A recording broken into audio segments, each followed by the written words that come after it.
क्या नाटो टूटने की कगार पर है?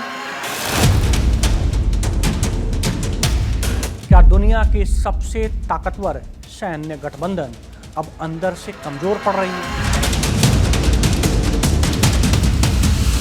और क्या डोनाल्ड ट्रंप वाकई अमेरिका को नाटो से अलग करने की दिशा में बढ़ रहे हैं?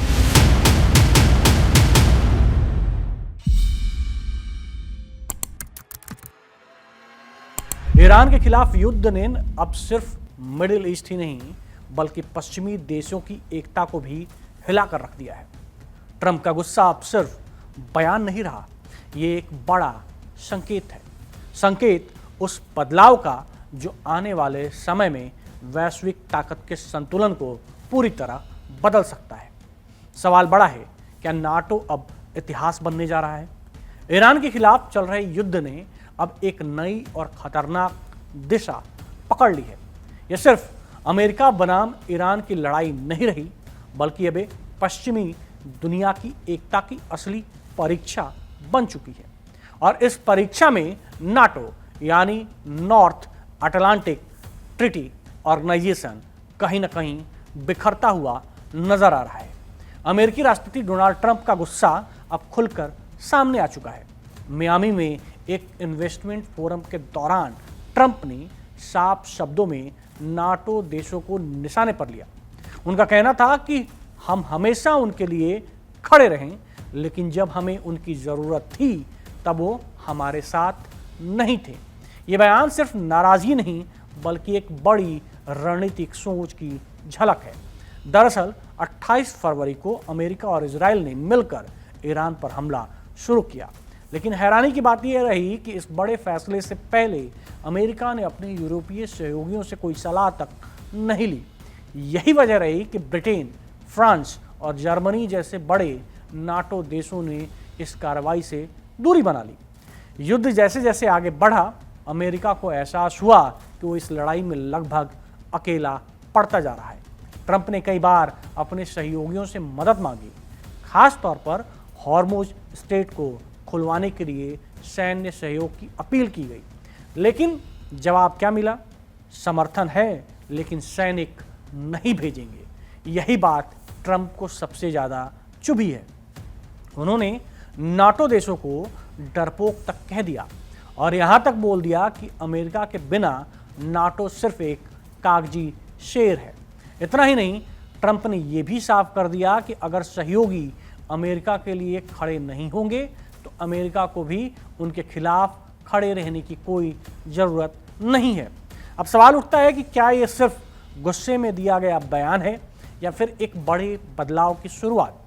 सच्चाई ये है कि ट्रंप पहले भी नाटो को लेकर सख्त रुख अपना चुके हैं। वो कई बार कह चुके हैं कि नाटो में अमेरिका ज़्यादा बोझ उठा रहा है जबकि बाकी देश सिर्फ फ़ायदे ले रहे हैं। लेकिन इस बार मामला और गंभीर है, क्योंकि ये बयान ऐसे समय में आया है जब दुनिया एक बड़े युद्ध के मुहाने पर खड़ी है। अगर अमेरिका सच में नाटो से दूरी बनाता है तो इसका सीधा असर यूरोप की सुरक्षा पर पड़ेगा। नाटो के रीढ़ अमेरिका ही है। उसकी सैन्य ताकत, फंडिंग और रणनीति के बिना नाटो की ताकत काफ़ी कमज़ोर हो जाएगी। दूसरी तरफ ये कदम रूस और चीन जैसे देशों के लिए एक बड़ा अवसर बन सकता है। पश्चिमी गठबंधन की कमजोरी उनके लिए रणनीतिक बढ़त साबित हो सकती है। अब ऐसे में ये जानना भी जरूरी हो जाता है कि कौन कौन से देश नाटो में शामिल हैं। यानी कि नॉर्थ अटलांटिक ट्रीटी ऑर्गेनाइजेशन एक गठबंधन है जिसमें कुल 31 देश शामिल हैं। ये मुख्य रूप से यूरोप और उत्तरी अमेरिका के देश हैं, जिसमें अगर नॉर्थ अमेरिका की बात करें तो उसमें अमेरिका, यूएसए, कनाडा। यूरोप की बात करें तो उसमें UK, France, Germany, Italy, Spain, Portugal, Belgium, Netherland, Luxembourg. Nordic and Baltic countries की बात करें तो उसमें Norway, Denmark, Iceland, Sweden, Finland, Estonia, Latvia, Lithuania. Eastern and central Europe की बात करें तो उसमें पोलैंड, चेक गणराज्य, Slovakia, Hungary, Romania, Bulgaria. Balkans region की बात करें तो उसमें स्लोवेनिया, क्रोएशिया, मोंटेनेग्रो, उत्तर मैसेडोनिया, अल्बानिया और स्पेशल मेंबर की अगर बात करें तो उसमें टर्की भी शामिल है। हाल के सालों में फिनलैंड 2023 में और स्वीडन 2024 में इसके नए सदस्य बने हैं। लेकिन सवाल है कि आखिर नाटो बना कब और इसके पीछे क्या मकसद था, वजह क्या थी? तो कहानी शुरू होती है साल 1949 से। द्वितीय विश्व युद्ध खत्म हो चुका था, लेकिन दुनिया में एक नया तनाव जन्म ले चुका था। अमेरिका और सोवियत संघ के बीच कोल्ड वॉर। यूरोप देशों को डर था कि सोवियत संघ कभी भी उन पर हमला कर सकता है। इसी खतरे से बचने के लिए 12 देशों ने मिलकर एक गठबंधन बनाया, जिसे हम आज नाटो के नाम से जानते हैं। अब बात करते हैं इसकी सबसे अहम संधि की, जिसे कहा जाता है आर्टिकल 5। आर्टिकल 5 में नाटो की जान है, इसकी ताकत है और यही इसकी असली पहचान भी है।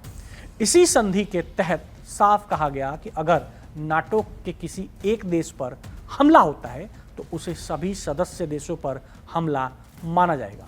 यानी अगर कोई दुश्मन एक देश को निशाना बनाता है तो उसे पूरे नाटो से लड़ना पड़ेगा। यही वजह है कि नाटो को दुनिया का सबसे मजबूत डिफेंस गठबंधन माना जाता है।